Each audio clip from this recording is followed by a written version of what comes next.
Oh. Dati gusto ko may action ha. Nako, matagal itong ligawan na to. Ilan taon na ba tayo? Kasal? 21 years na. 21 years. Sa December 10 po, 21 years po mag-asawa. Nag-invite natin. Ang tips ng tulungan namin ay palibuhay dalagang pinata yung nag-iisang ka. Yung tantakin ng igangan lagi ko siya nag-iisa siya sa puso ko. At ang layo po ng aming barangay ay 2 kilometers sa kanila. At ang ligaw ko pong ginagawa sa kanila ay sa kanya ay Monday, Wednesday, Saturday, and Sunday. Every talagang tapos may sulat pa. O, ligawan mo na. Talagang ligawan na siya. Nasa siya. Hindi ka na si Mama talaga ng Marcy. Siyempre dito siya malaki dati. No, hindi. Sa totoo lang po, hindi ko po talaga siya sinagot. Dahil, pero po, dahil marami po siya babae. Ng mama ko, mami, hindi mo pa sinagot. Marami po siya nililigawan. Ako, ang dami pong istorya niyan. So, parang ayaw ko na po.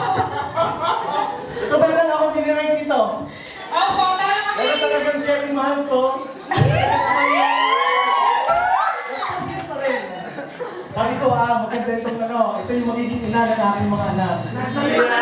Kita naman. Kita naman. Kita naman. Kaya yan, sabihin mo na ulit ako. Hindi. Wala pinaka. Marami sa niya malaki. Mas sweet. Dahil sa 21 years na pinagsama ng ate, yung sapat na yun para sa amin na yung pagmamahalan namin ay Sabi ko nga, babalik kita sa mo para ligawan din kita. Lagi ko sinasabi sa gabi, kami magkatabi. Kasi lagi kami nitong nagkukwentuhan sa kama. Kaya nakakarami.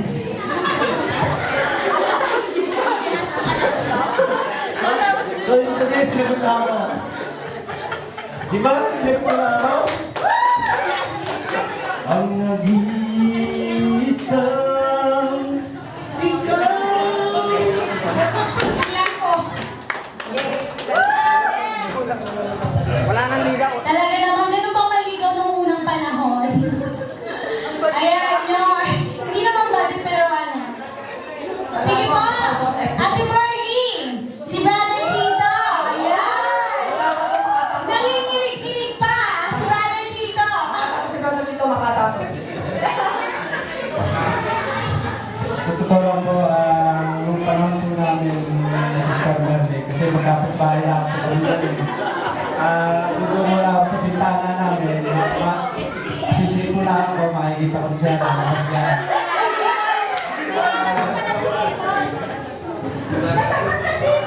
Sa totoo lang po, ako yung parang isa po napakalilayan po, sa sulat ko po dinaan yung aking panliligaw sa kanya. At ako po noon ay merong isang nililigawan doon sa amin na siya po ay kapitbahay lang, kapitbahay po kami. At siya po yung aming tulay. Ngayon, sa tuwing papadala po ako ng sulat, hindi ko lang, binabasa pala niya.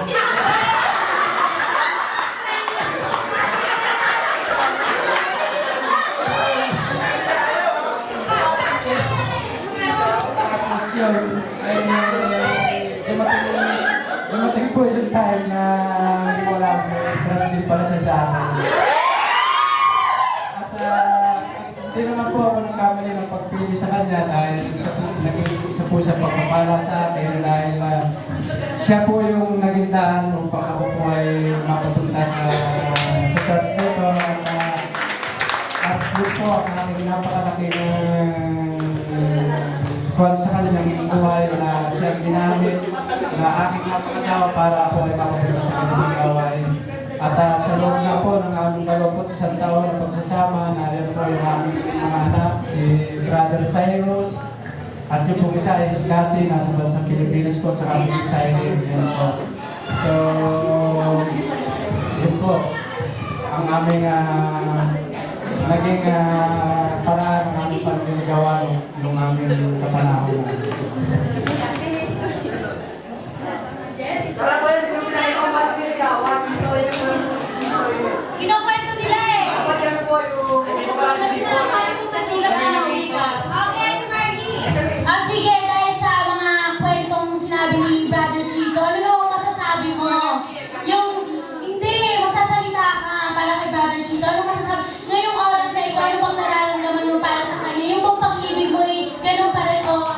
O, syempre naman. Hindi. Una-una, nagpapasalamat ako sa Panginoon. Ano po, dahil, yun nga, siya yung binigay sa akin ng Panginoon na maging ama ng aking mga anak. At hanggang sa oras na ito, yung pagmamahal ko sa iyo, hindi nagbabago.